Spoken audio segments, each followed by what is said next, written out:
Good morning. My name is Barbara Fuller, and as Chair of the Board, I welcome you to this May 20th, 2025 working session of the Washtenaw County Board of Road Commissioners.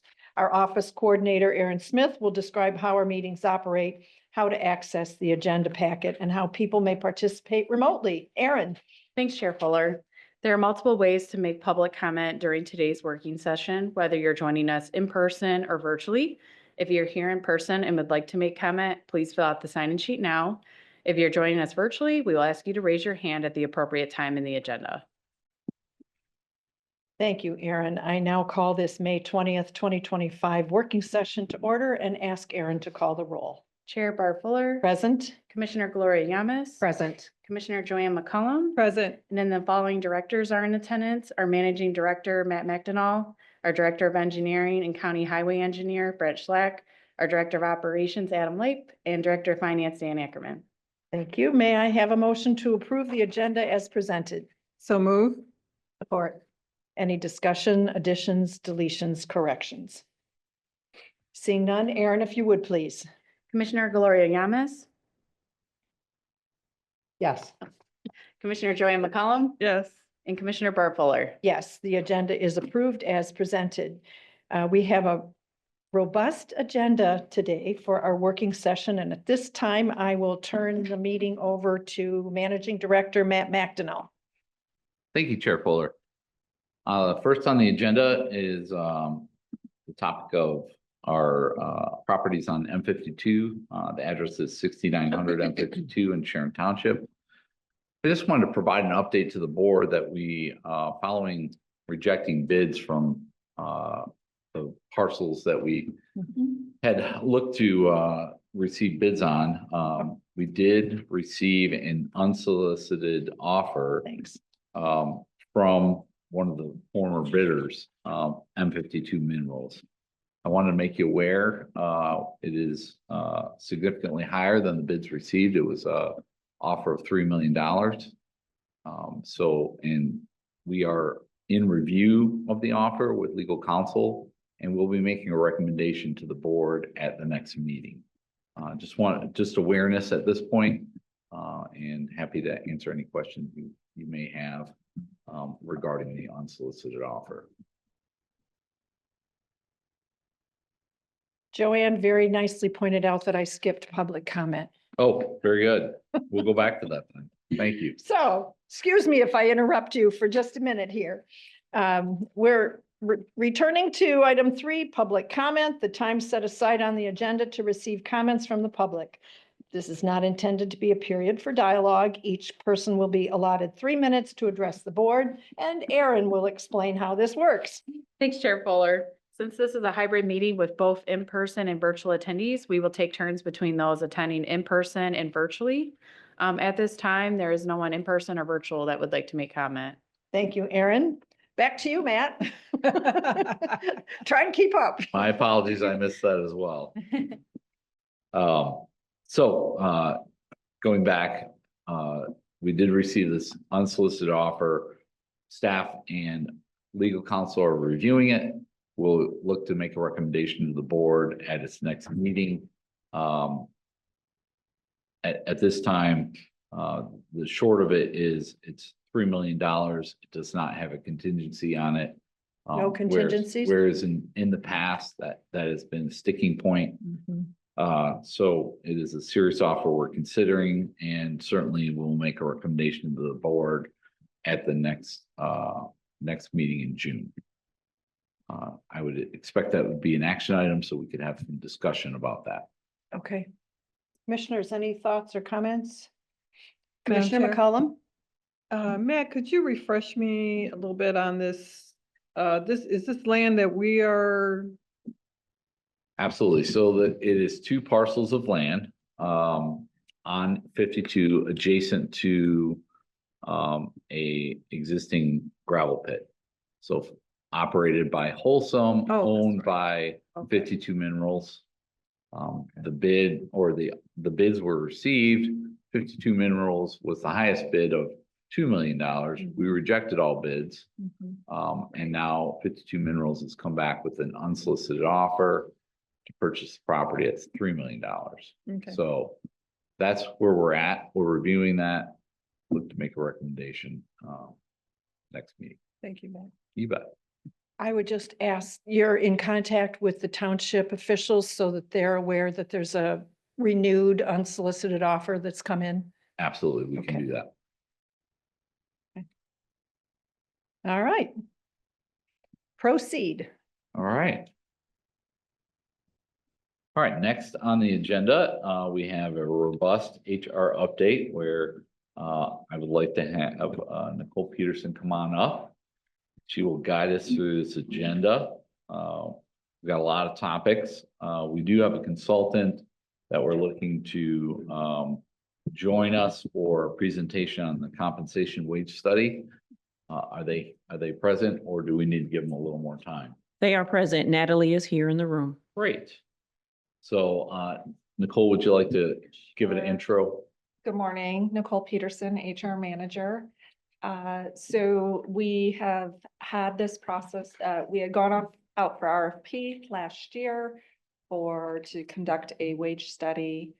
We had chosen this organization, NFP, and we've been working with them essentially since December, having collected data back mostly through January, and then has led us here today. And that's what we have Natalie and Jolie that we have worked with primarily since the beginning.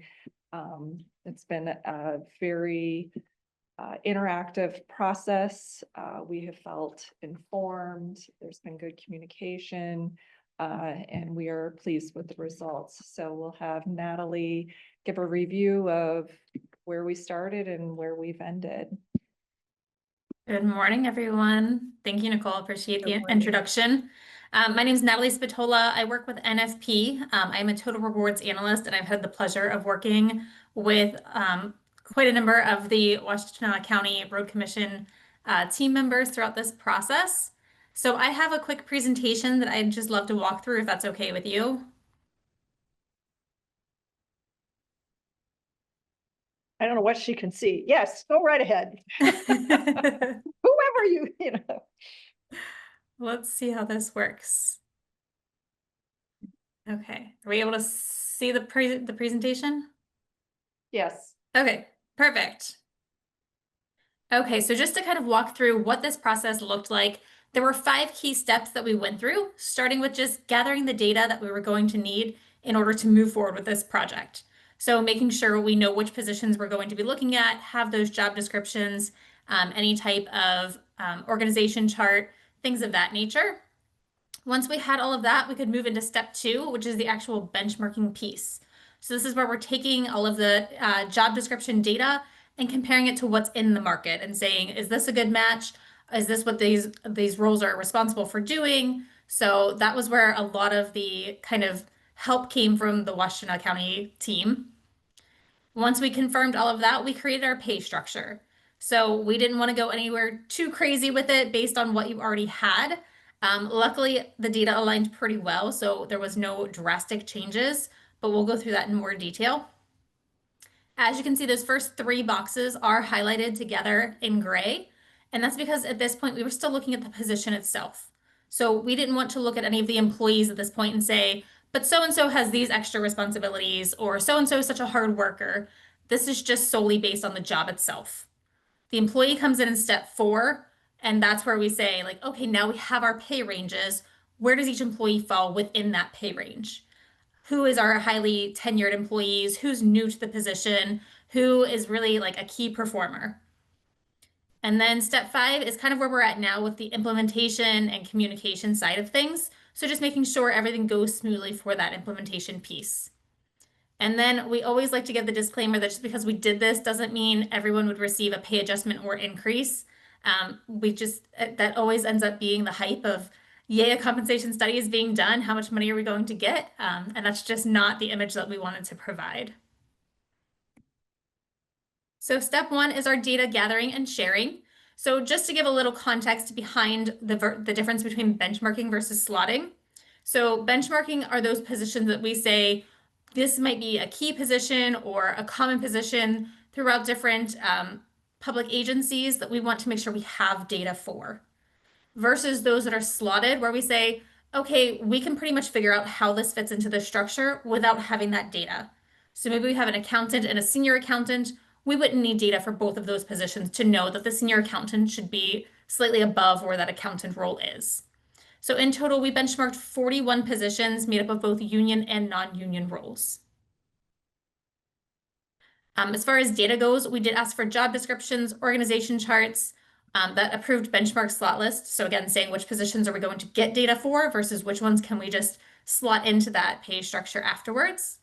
And we did also ask for the employee census data towards the end of the project. Once we had all of that, we were able to start the benchmarking phase. So we used two public sources, so Economic Research Institute and Comp Analyst, which are essentially data warehouses. So they pull thousands of different organizations for all of the different job titles, and then they come together and kind of put that data, I'm missing the word that I really want there, but they aggregate the data so that we are able to go in and utilize it. But just to make sure we also had specific comparables, we looked at 9 different municipalities locally. And then also, in order to make sure that the data is comparable to the organization, we looked at the primary scope of the project. So we looked at government support services industries, highway and street construction, heavy construction, and engineering services. We focused all of the data that we pulled from that Ann Arbor, Michigan area.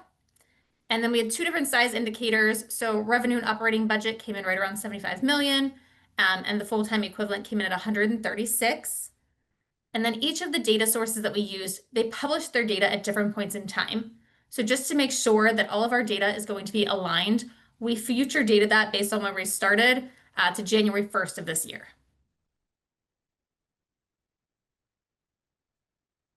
Moving on, when we are benchmarking, we don't want to benchmark it based off of the title, just because the title at one organization may be completely different from a title at another. So we really want to hone in on those duties and responsibilities of each of the roles. So our key things that we are looking for when we were making these matches were the duties and responsibilities, education, and experience. And that's where we found the matches. So we kind of go in blind to it. We read through the job description, pull the matches that we think are best, and then we send that to the Washtenaw County team and say, do you agree? And in some of them, they said, yep, absolutely. And in others, they said, I think you're missing something. Maybe we need to add XYZ to make sure that it's whole. So that's where we wanted to make sure that we had the best matches to represent the team. Next, we move into developing our pay structure. So when we are doing this, we use a 2-factor approach. The first one being on that external competitiveness. So we brought in data from the 25th, 50th, and 75th percentile and realized that the 50th percentile is going to be where we get the best data for this team. So our ranges were created based off of that. And then we focus it on how that data falls based on the market. But then we have that Washtenaw team come back in and say, okay, I understand the market's saying that this position's falling here, but they actually have a lot more responsibility than what this role is stating. So it really needs to be 1 grade higher, or maybe they don't have that much responsibility. So it should really be 1 grade lower to align with the other roles in that grade. This is essentially saying the same thing, just focusing on how the ranges are actually created, which I will go into more detail with here. So we do the range spread, which is going to be how wide those ranges are. So towards the bottom in the lower level positions, it's not going to take as long for an employee to progress through the range. So we don't want that to be as wide as what it would be towards the top, where it might take an executive or a director several years to become proficient in that role and really learn their duties and responsibilities. So we wanted to kind of have that upside down pyramid effect to make sure that it's representative of the duties and responsibilities that go into each position. Similarly, the midpoint differential is going to be how wide each range is moving up. So again, you want to make sure that supervisors are going to be making enough more than their subordinates. So moving up incrementally throughout the range. And this is what that final product looked like. So I will leave that up there for just a second so that you can look through. The grade on the left, it's just nomenclature, but it follows the same consistency of what was there previously. There's a minimum, midpoint, and maximum for each range. And we also included the hourly equivalent of it, just to make sure that both options were available.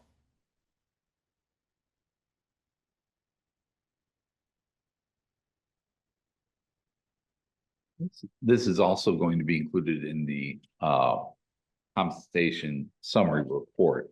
So you all have a copy of this. It is in one of the appendices as well. So this very similar to what our structure looks like now. It's just adjusting the pay ranges.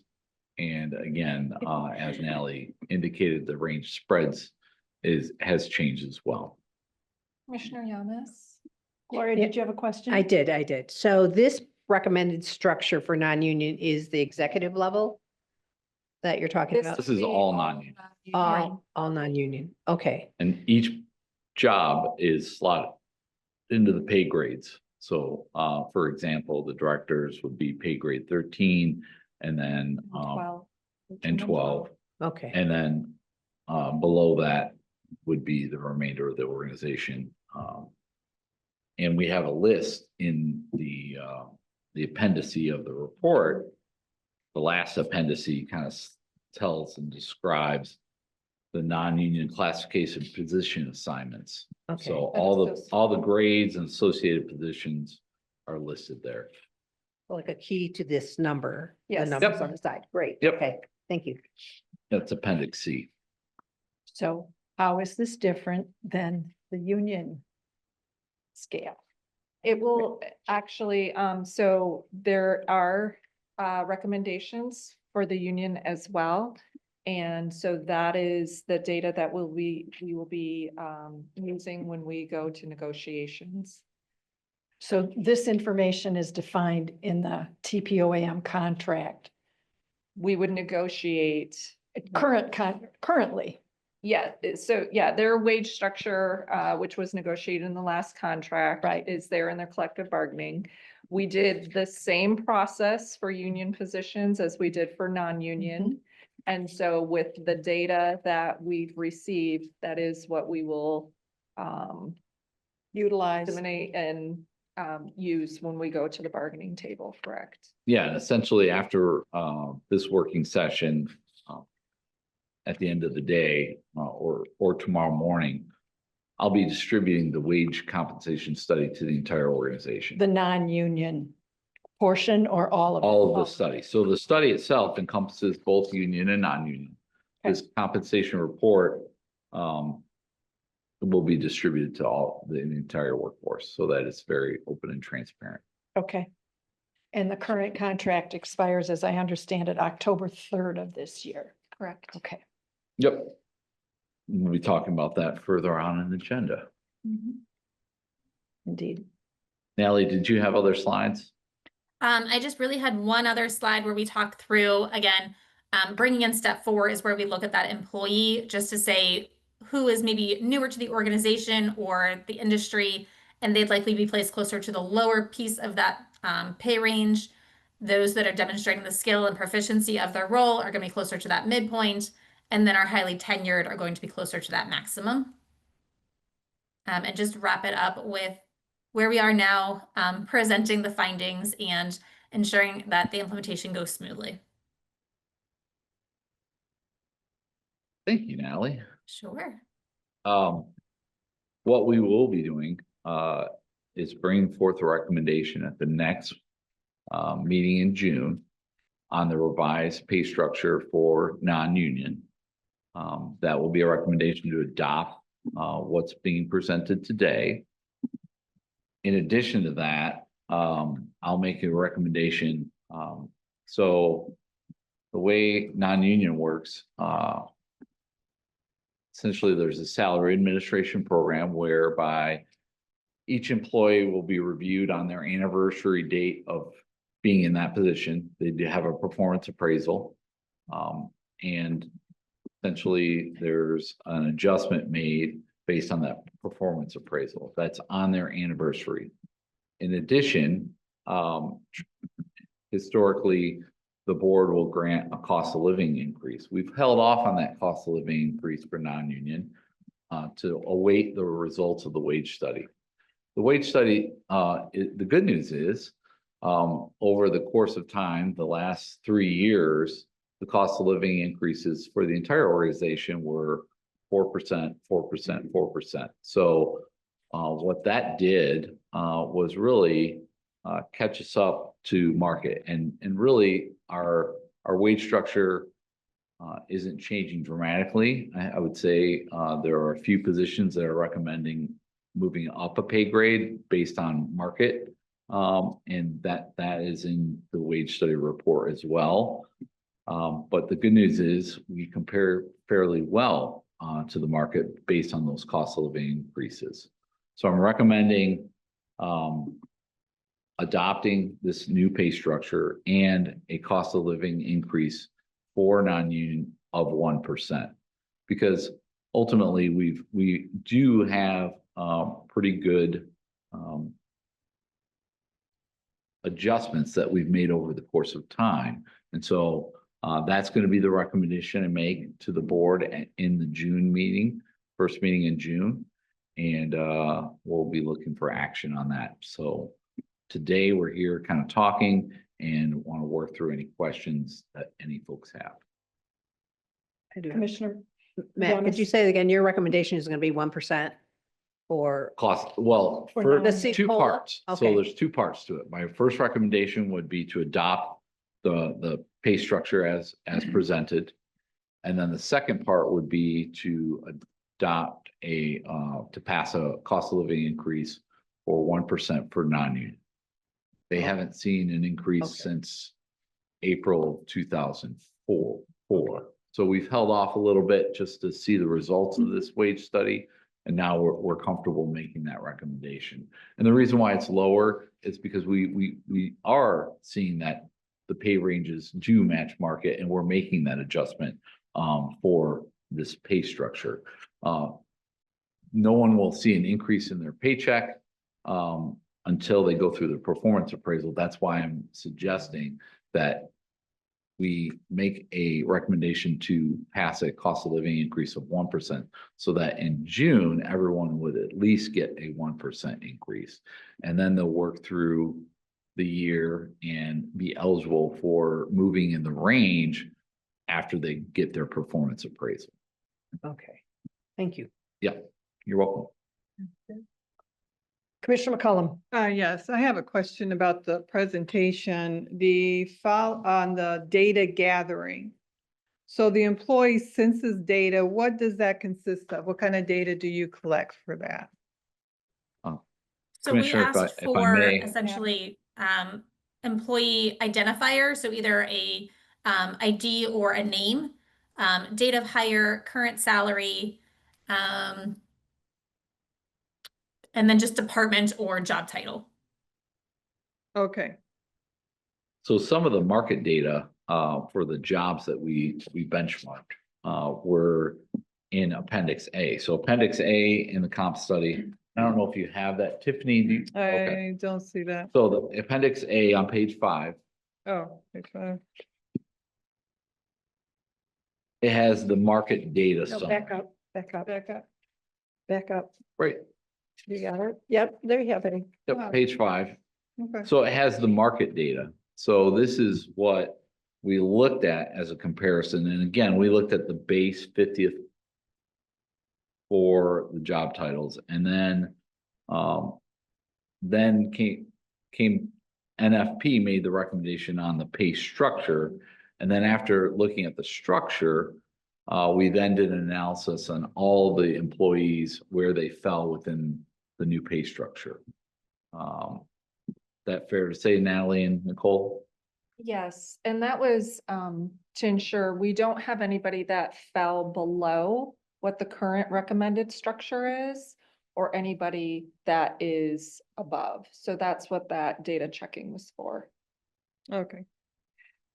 I have another Sure, question. go ahead. Yeah, so for the survey data scopes, I was just wondering how geography fits into the compensation. Sure, great question. Well, So whenever we're looking at the geography piece, we want to make sure that we're making it comparable to you. So what's going to be close to Michigan, you're going to get completely different data out of New York or California. So that data isn't going to be relevant to you. So we want to make sure that it's just focused on that specific area where you might be recruiting talent. So when you say geography, do you mean the land or do you mean our cost of living or what is that? Well, not specifically the land, but just the area where you'd be looking to recruit. So if you are looking, some organizations would recruit nationally. So we would recruit, or not recruit, we would look for data nationally as that comparison because they could look anywhere for employees. We wanted to make sure that since you were looking specifically in that Ann Arbor area, that that's the data that we were pulling in. And yes, there is a cost of labor piece incorporated into Okay. that. Okay, thank you. Sure. And one last question, I think it's the last one. Yeah. For the two-factor approach to pay structures, could you give me an example of how you did the internal equity and job evaluation? A Do you want me to short take that one, Matt? example.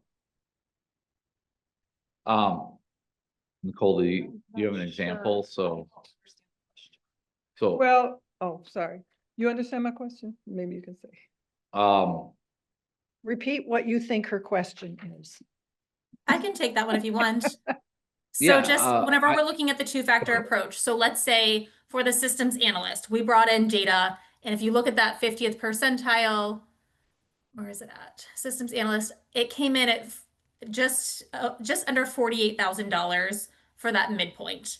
That was significantly different from where it's placed within the organization. So we wanted to make sure that just because that market data is coming back different, is that the right position? Systems analyst, yes. System analyst. Oh, it's the systems analyst 3. It came back significantly higher. So that one came back at $100,000, which is not where it would be placed within your organization. That's not the way it's utilized within Washtenaw County.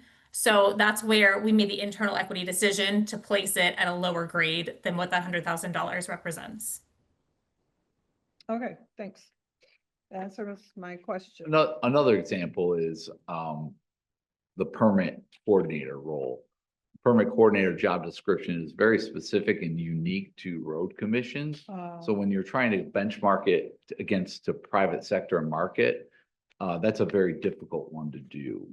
So that's where we had an existing pay structure, and it is very similar. We're really just adjusting the ranges.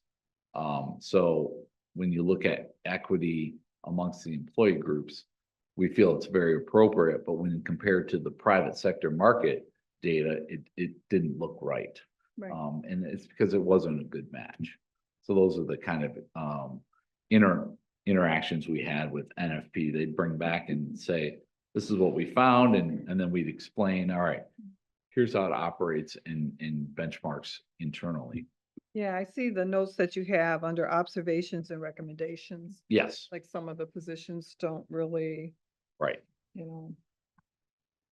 Translate into the. Or there was another example where our project manager, licensed project manager 4, the market paid higher, looking at the market analysis. However, if we were to bump that pay grade, you'd have to bump the senior project manager, you have to bump the assistant director of engineering, then you'd have to bump the director of engineering. And that didn't make sense.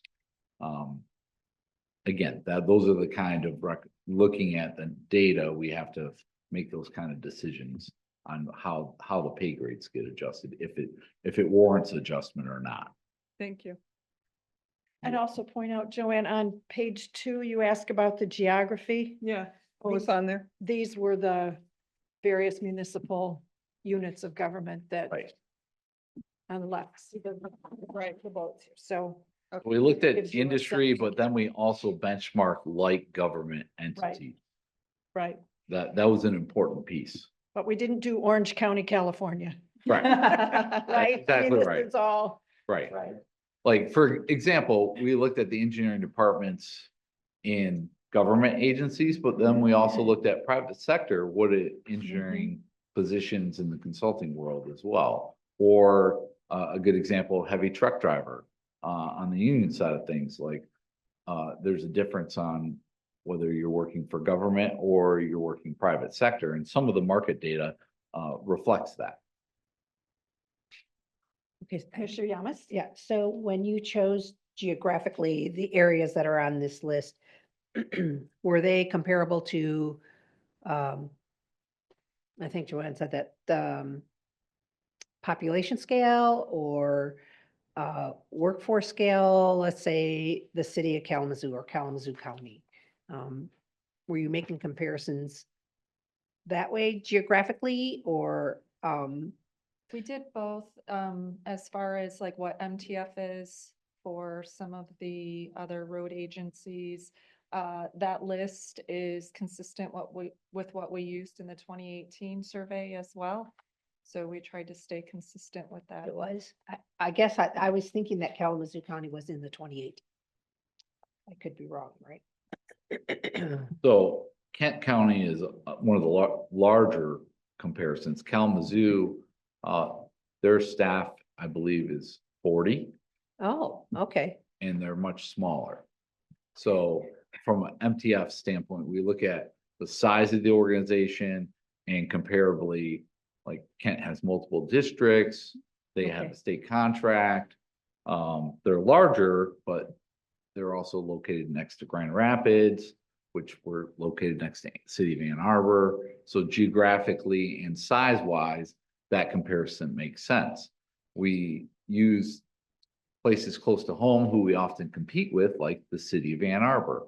Or another example was City of Livonia. They're close in proximity, size-wise, as far as they have their own engineering department. So these are the kind of considerations we make when we're looking at benchmarking. Okay, thank you. You bet. Yeah, we did not use Kalamazoo in 2018. I looked it up to double Okay, check. thanks. We do a lot of partnerships with other road commissions, and Kalamazoo often comes up, like, we do operate very similarly, but from a wage perspective, that was one that, maybe didn't make as much sense. Okay. Other questions? So again, this will be a recommendation that will come to you in the first meeting in June. Certainly, if you've got questions that come to mind in between times, feel free to contact Nicole or I. Because there's a lot to digest. So you have the wage report, we're gonna be sharing that with staff.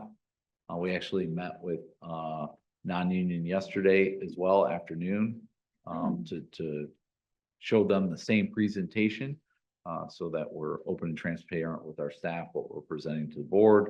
Want to make sure that they had an opportunity to ask questions as well. Obviously, with the union, that's a little different when it comes to wages because it has to be negotiated. And so, again, that's further on in the agenda here.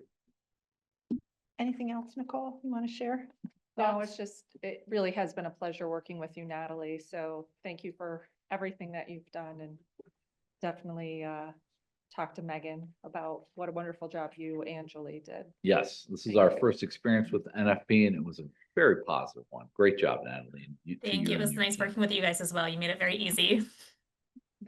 Thanks. Gloria, did you have another question? No. No, okay. All right, thank you, Nicole. Thank you, Natalie. Thank you. Have a nice day, everyone. You too. Yeah. Thank you. All right, our next topic is Gallup survey report. And this is from what we've been told, a time to celebrate. This is some good news we want to share with the board, and I'll allow Nicole to kind of kick it off. And what you have before you is 3 handouts. And Tiffany, would you mind sharing that on the screens, and those that are participating remotely can see it as well? Then we can kind of talk through it. I'll introduce myself again, just because I've gotten into the good habit. Nicole Peterson, HR manager. And so we have gone into year 3 of our Gallup poll, which is really just gauging our engagement within the workforce. It has turned out to be a great year. We have seen some We got a lot of praise from the Gallup staff that we work with as far as numbers increasing in the engagement that we have, the answers to our questions, even our participation that we came in at 83%. That's the highest we've had in the 3 years. Our goal is a minimum of 80%. So very happy with the results, especially when you dive further and explore the Gallup website and talk to our consultants on, we're kind of bucking a trend in the way they explain it on how things are in the rest of the world. So as we were increasing, they feel they've been seeing other organizations decrease. So we were very happy with those results. So we ask the same 12 questions during each poll, and then there are 4 additional questions that were added last year, and we did again. So here we have the first 12, and Matt had a really good Revelation. yes, during our presentation recently Green is good. Dark green is really good, but it's a lot like our pavement condition. So when we talk about pavement conditions, it's green is good, yellow is okay, fair, red That's is great. bad. And it's funny that different industry, you're doing a condition assessment on engagement for your employees, and we have similar green, yellow, red. And Gallup, when you're answering these questions, it's a 1 through 5. And the way the Gallup folks had worded it, I thought was really nice. When you rate it a 5, that means you absolutely yes, I agree. When you rate it a 4, it's a yes, but. When you rate it a 3, it's neutral. When you rate it a 4 or a 2, it's a no. And you can guess what 1 means, is heck no. So that's kind of how I look at these, which I thought was very helpful. So you kind of get the spread, and then this chart also has current mean, which means this year's survey. The difference between last year's, the past mean is 2024's, and then the difference is the mean. So that's really how this is laid out. Nicole, did you have observations you wanted to share? I don't want it to take away, like, we want to celebrate our successes, right? And the green and the areas where we've increased. We only had 1 that decreased, very minor. But for Gallup, they say a 0.20 is a significant change. We were at 0.19 overall. And so they said, we're going to give it to you. It's just so darn good. Doesn't mean we're not still going to focus on those yellow and reds to be able to continue to improve. But we, I think there's a lot of hard work that we've done within supervision and senior management that demonstrates how our numbers have improved.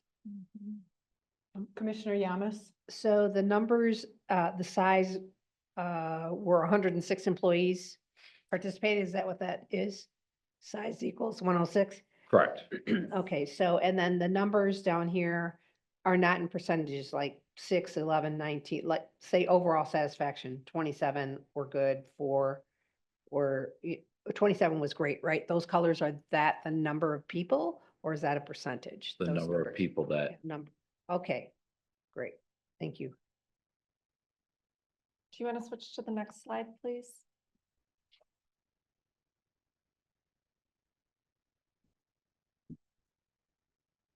This would be the additional 4 questions that we asked this year. Again, increases in all. These are the first 12 I've talked about significantly in my past HR updates on really, that's kind of the hierarchy of needs for employees. And then with this additional 12, it's focusing more on the workplace.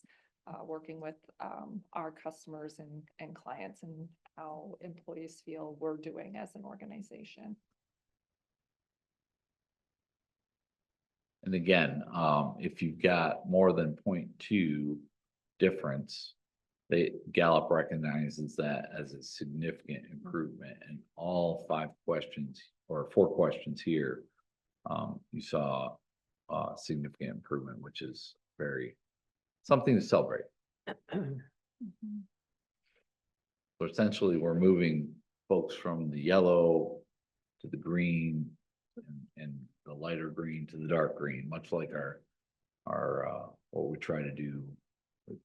We're trying to make improvements. And supervisors, if they had a minimum of 4 or more employees that reported this data, when they log in, they'll see numbers and charts like this for their individual department.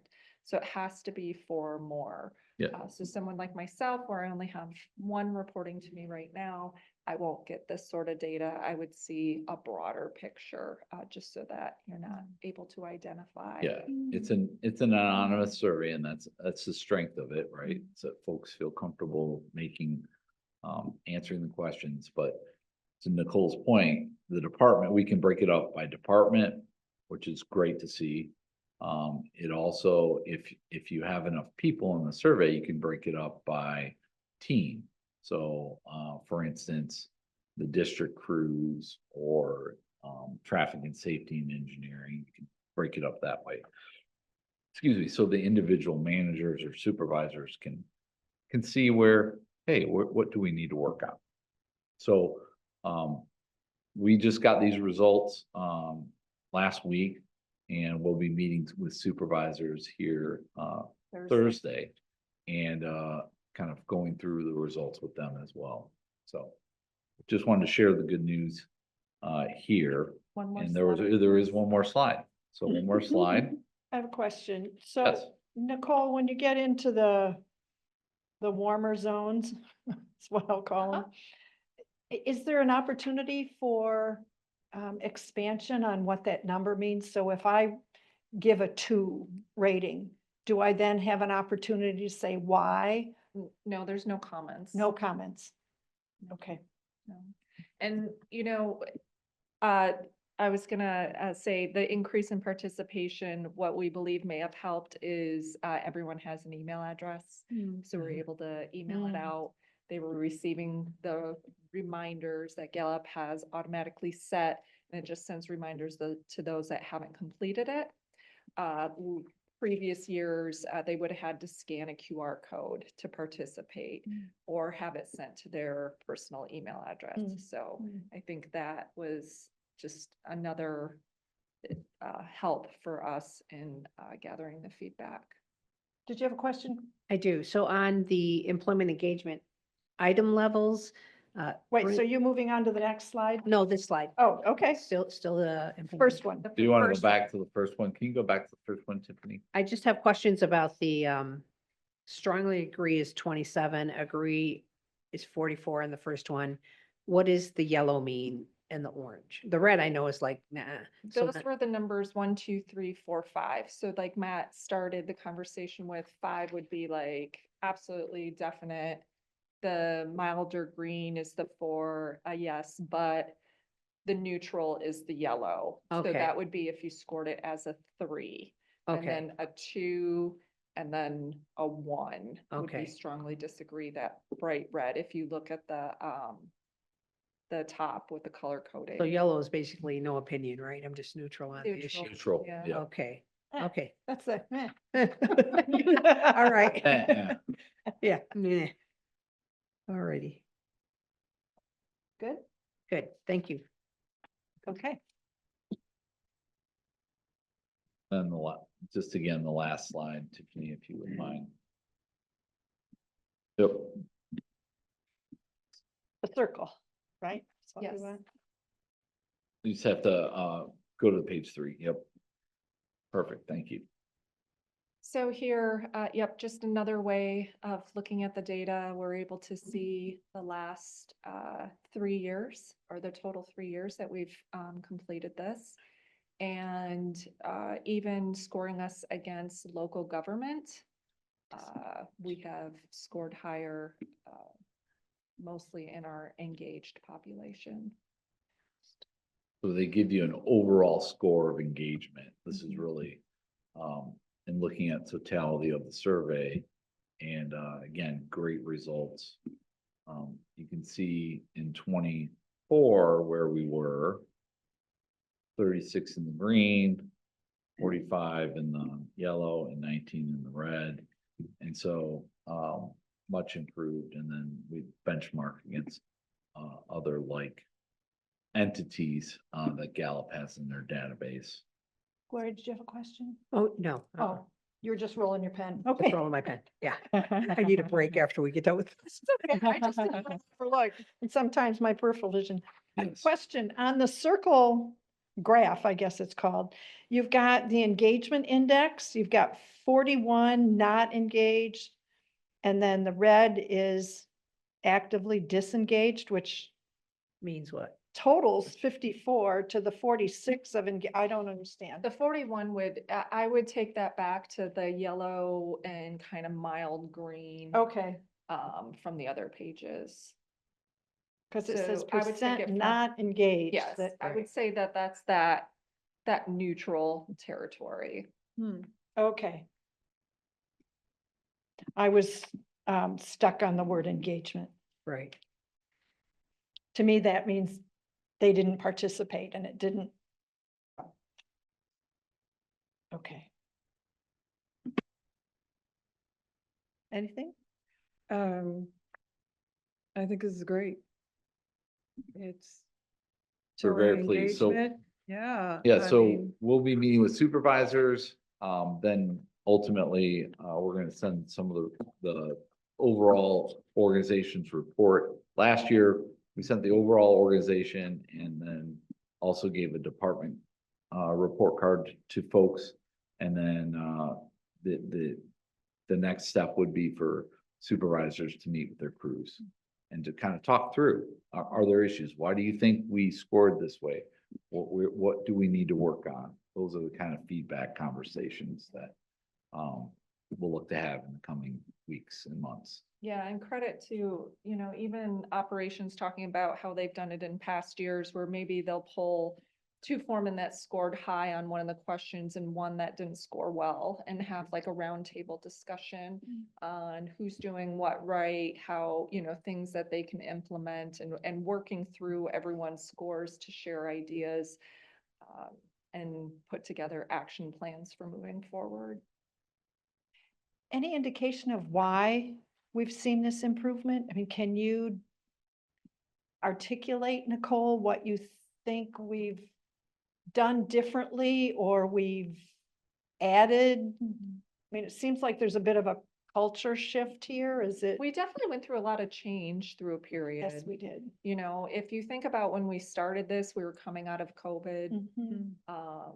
We had changes on the board, we've had changes in senior leadership.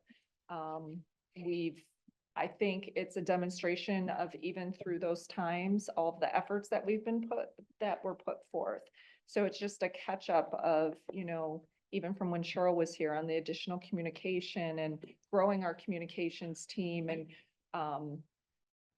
just different ideas and having time to see that this wasn't just a Band-Aid put on, that these were long-term adjustments and workplace ideas and activities and that were lasting and staying. Yeah. Okay. So I think that's what I feel is it's been a catch up for all of the events and endeavors and things that we've tried to put in place for years. I mean, this just bodes well for our recruitment and retention, right? I mean, what we learned from this that we can either continue with or improve on even further. Yeah. So. Anything else? No, you're good? Thanks. Thank Thanks. you. Yeah. Keep talking to us. If there's something else we need to be doing, right? Matt, Nicole, you Absolutely. guys, tell us. Yep. No suggestion is too small, in my opinion. There's a football coach, book I recently read said, if it ain't broke, fix it anyway.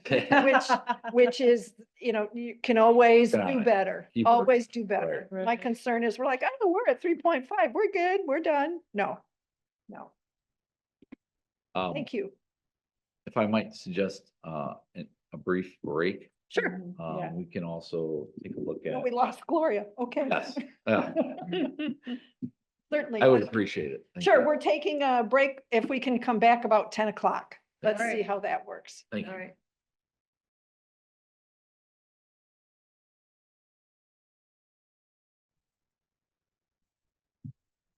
Welcome back. It's 10 o'clock. Thank you for taking this little respite from the agenda. We will move on. Matt, you want to pick it up here? Absolutely.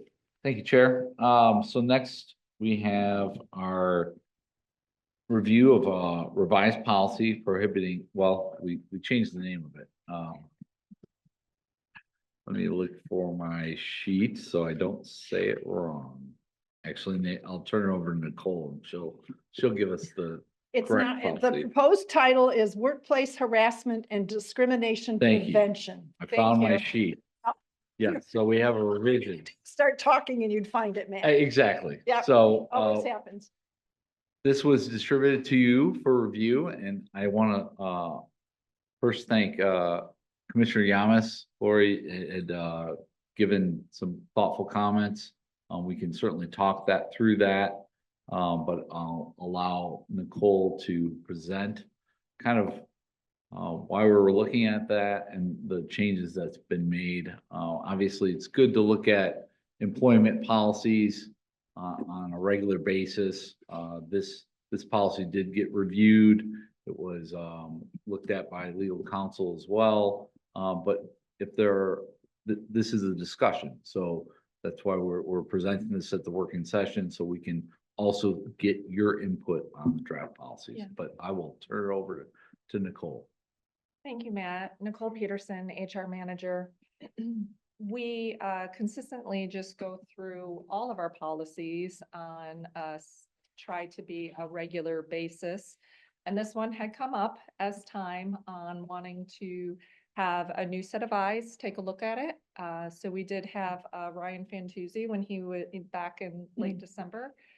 Knowing that May is typically my time of year where I come before the board with a list of items that I would like to discuss or present when we address HR. And so we had put this together.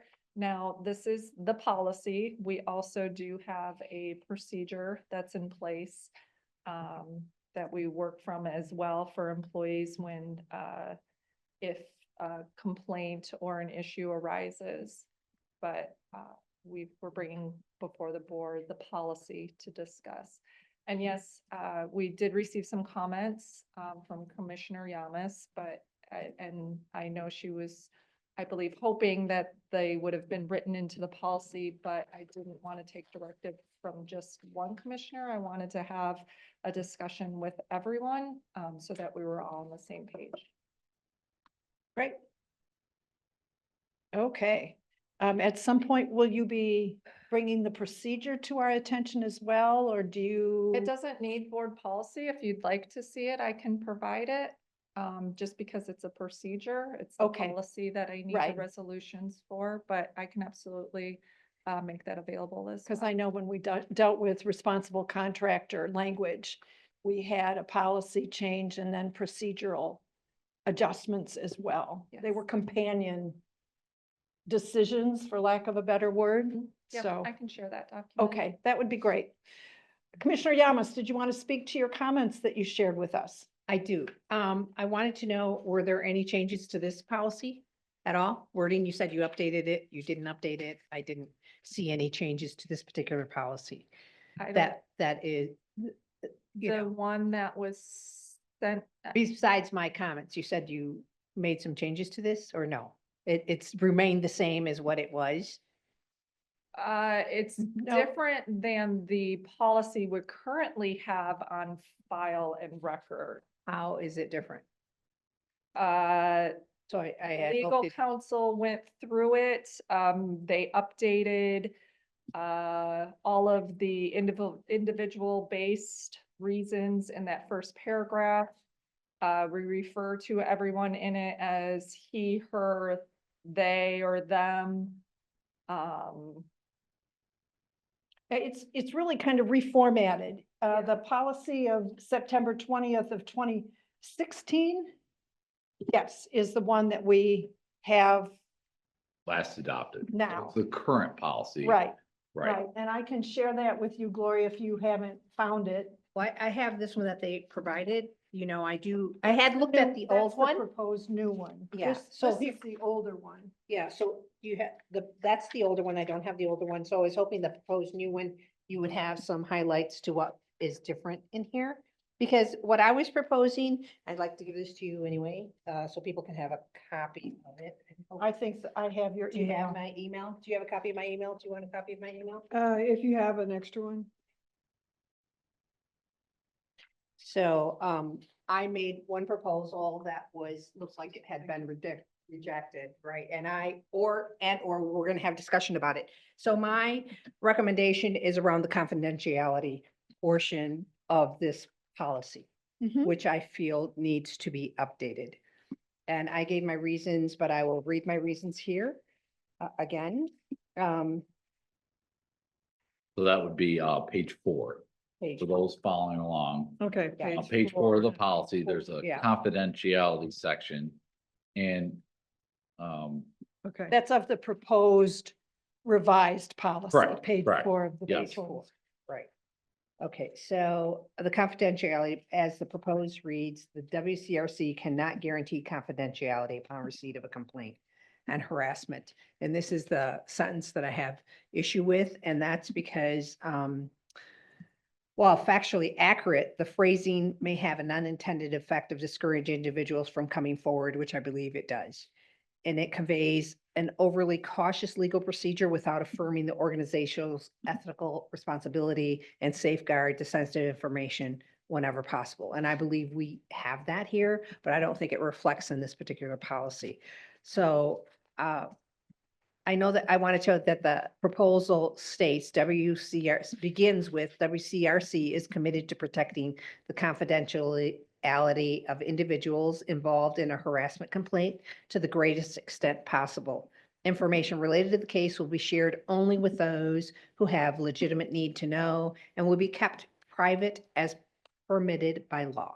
So that really speaks to this same thing. It is phrased in a different ways. That's So your proposed that's, language. that's not that's my proposed language. Right. And in that version, in my version, it acknowledges legal boundaries by including permitted by law. It affirms organizational ethical commitment to confidentiality. It fosters trust and encourages reporting consistent with EEOC recommendations for effective anti-harassment policies. People can look at the EEOC guidelines, enforcement guidance on various employer liability or on lawful harassment policies since 1999. Maintaining a tone that reflects commitment to confidentiality while recognizing limitations is crucial in building and maintaining a trust of employees and complainants. And I feel like that's what we want to be about. So if people are totally opposed to that, I did put a second proposal in here, but that was my proposal under the confidentiality to change it to the WRC is committed to protecting the confidentially. So I'm only looking to replace A out of confidentiality Yeah. on page 5 with this wording here. Understood, understood. And yeah, and I am acceptable, or I find that language acceptable as well, if the rest of the board does. Yeah. I find it Be- Oh, go ahead. Madam Chair. I do find it acceptable, the language the new language. Because I don't want anyone to be discouraged to want to report. And it's saying that we're doing the best we can, it seems like, to keep it confidential, but it's, we're not guaranteeing that we can keep it confidential. We're doing our best to keep it confidential. No, I appreciate the language that you proposed. It's very succinct and direct.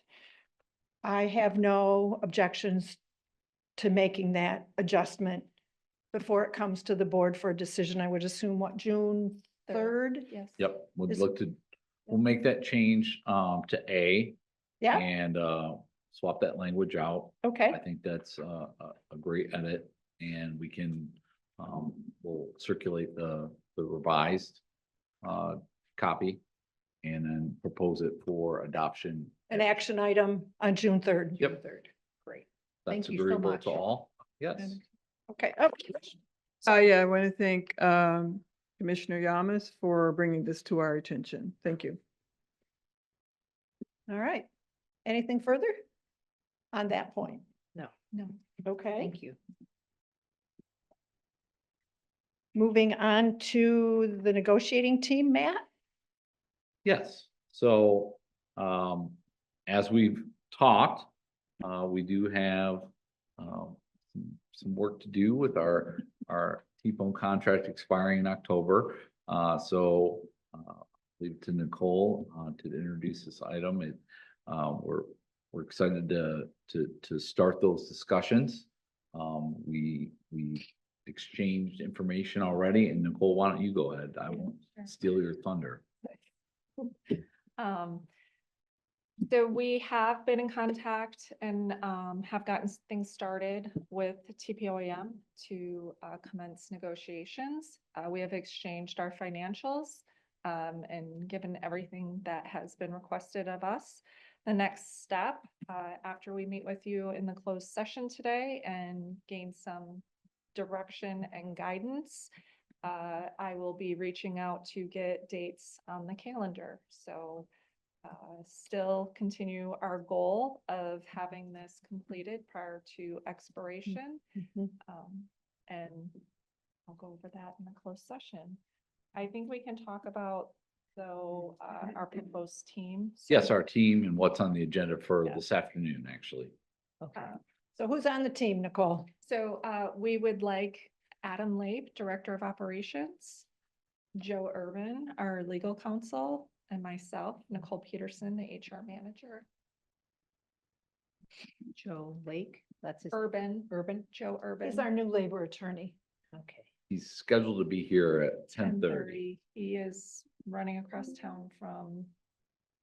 Oh, he's coming in Home person? So County. this won't be a Yes. virtual visit? Yes, He'll be coming in person. Okay, like you to meet him, okay. but And- he will be here at 10:30, so we'll have a little bit of time. Oh, good. Okay. And in typical practice is, the managing director would attend the first meeting to kick things off with the negotiating team. And then, we'll leave it to the team, and then I'll obviously be plugged in and, providing updates to the board as necessary as well. We've been informed that their team is, so their business agent, Dave LaMontagne, and Greg Gaw, who is a steward out of District 6, Ryan, and also a heavy truck driver or heavy equipment operator. Heavy equipment operator. And Ryan Lewis? Ryan Lewis, yes, group leader on heavy equipment. And Chris Steins, who is a heavy equipment operator down in Manchester. What's the business agent's name again? Dave LaMontagne. The only one in the family that's not working the car was gonna dealership, huh? Oh, La Fontaine, not La Montagne. Close. Distinction, all right. That's how rumors get started. We worked Okay. with Dave on the last contract. Yes, So he has been here since the Since start of. start of TPO, TPO. yeah. Oh, okay, Yes. all right. Commissioner, do you have any questions about the team compositions or the status at this point? Outside of closed session? So on the agenda this afternoon is a consent item, essentially formalizing that team. Okay, Okay, so I do have a Oh, I'm sorry, question. Commissioner Yamas. Upon talking to the commissioners, they have somebody who sits on for observation on the What commissioners are you talking about? Katy County Board of Commissioners? County Board of Commissioners, who they have someone who sits on the bargaining committee as an observation, and I'd like to have that opportunity to do that for this group. And I think only because our last negotiations went such awry that the employees, I think, and the organization was harmed. We had no contract for over a year, and employees are not by law able to get retro pay. So all that time that they worked without their raises and were unhappy, I think it created bad morale. So not that I just want to sit and observe. So. And I know that that's the first time that this has happened around here, but I don't think that's unusual request. Any feedback from anyone? Joanne? Madam Chair, yeah, I think that's a good idea. I would like to, but I don't think all of us should. One person from the board to me would be good to sit there on the, what is it, the negotiations Negotiating team. negotiating team. And I think with Commissioner Yamas has experience in this area, much more than I do. So I think that would be a good choice to do that. I don't see any harm in it. Okay, I hold a different view. I believe that the negotiating team needs to have the autonomy to have these conversations. I think it's a slippery slope when the commissioners intercede in these discussions. I think it undermines the negotiating team and what they're doing. In the past, we have had challenges with commissioners doing end runs around these discussions, negotiating at Labor Day picnics, negotiating in parking lots. And I think it totally undermines the conversations and negotiations of our team that's present. If one of us were to sit in on these, it opens the door then for the other team members and or any employee to start doing conversations under the table with commissioners to influence the outcome. I think we have opportunities for that in our meetings, and I really support empowering the negotiating team to be our voice at those tables, and I trust them to be fair.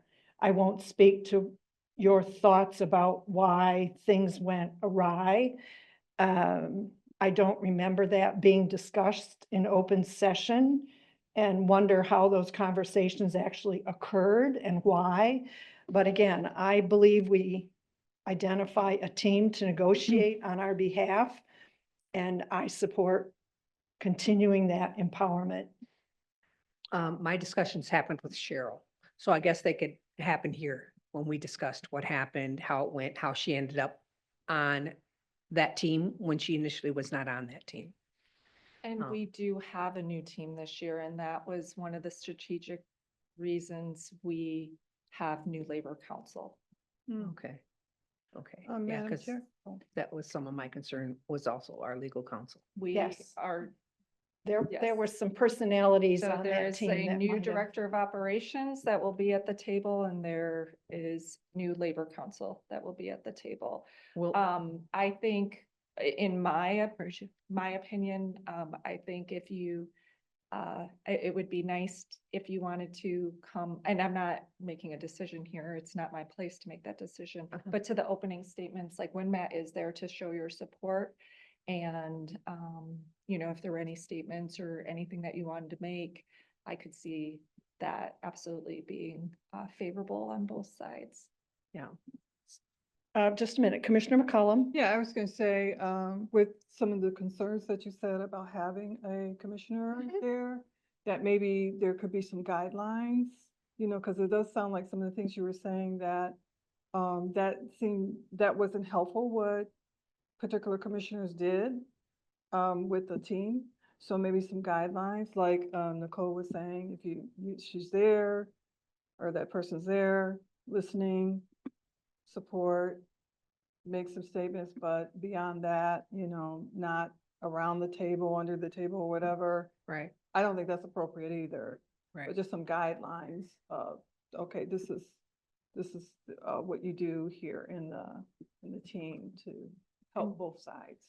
Yeah, I could- my concern is this board speaks as a unit. Yeah. And by having a commissioner at those negotiations, ostensibly speaking on behalf of the board. No, I won't be speaking. I'll just be observing.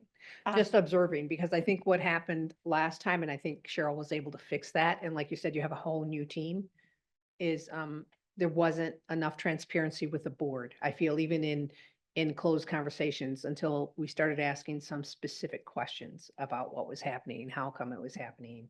And I had a lot of those conversations privately with Cheryl, you know, and some at our closed sessions about why things were going the way they were going.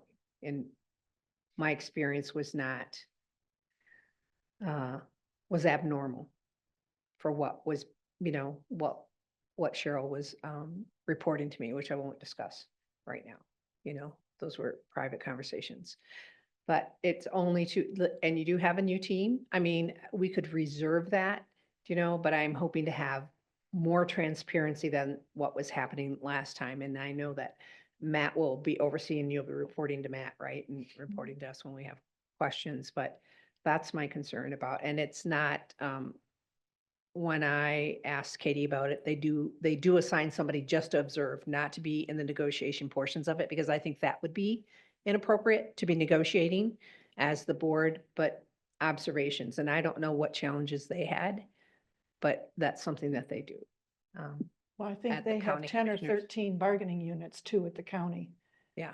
Oh, I don't know. Yeah. It was Yeah, an ungodly number. Okay. Matt and then Nicole, or Nicole and then Matt, no, you had your hand up.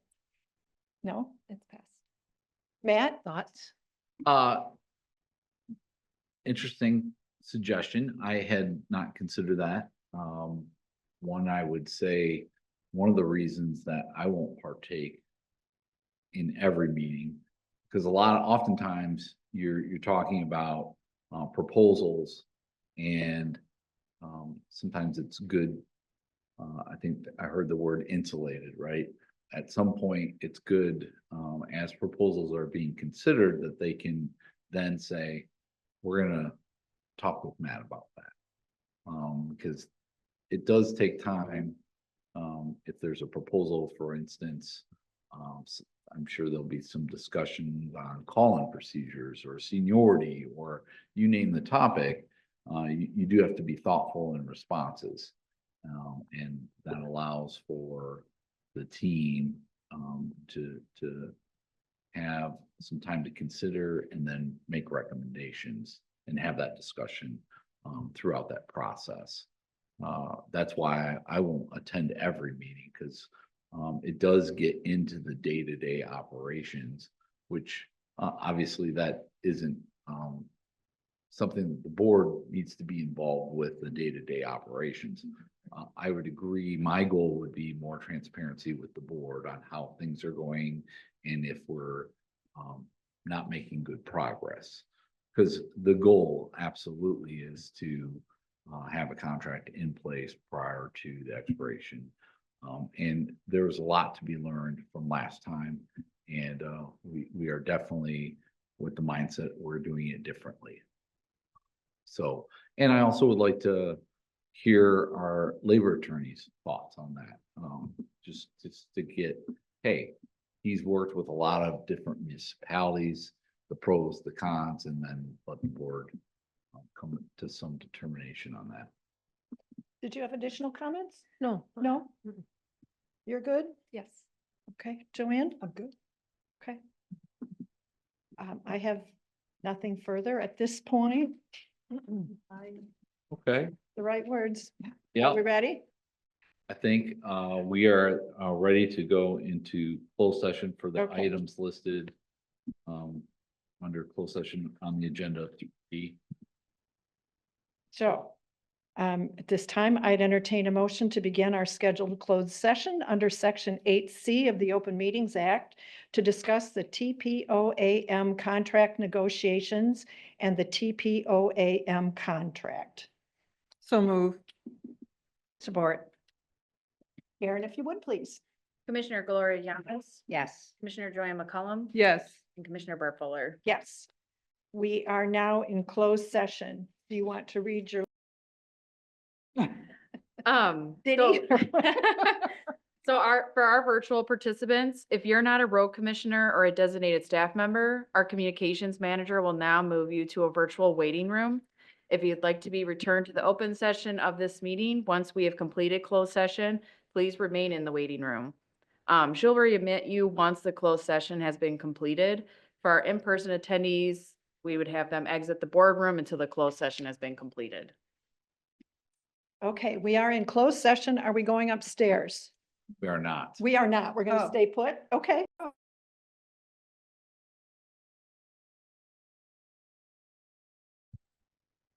All right, we have now returned to regular working session. Thanks to all of you who hung with us. I can't see if anybody did, but we had good discussion in closed session. And at this time, I would entertain a motion to adjourn the working session. One moment, Madam Chair. Commissioner Caroline Sanders is in the room. Oh, okay. I'm sorry, I couldn't see her. That's okay. Commissioner Sanders, hello. Was there anything you wanted to share with us at this time?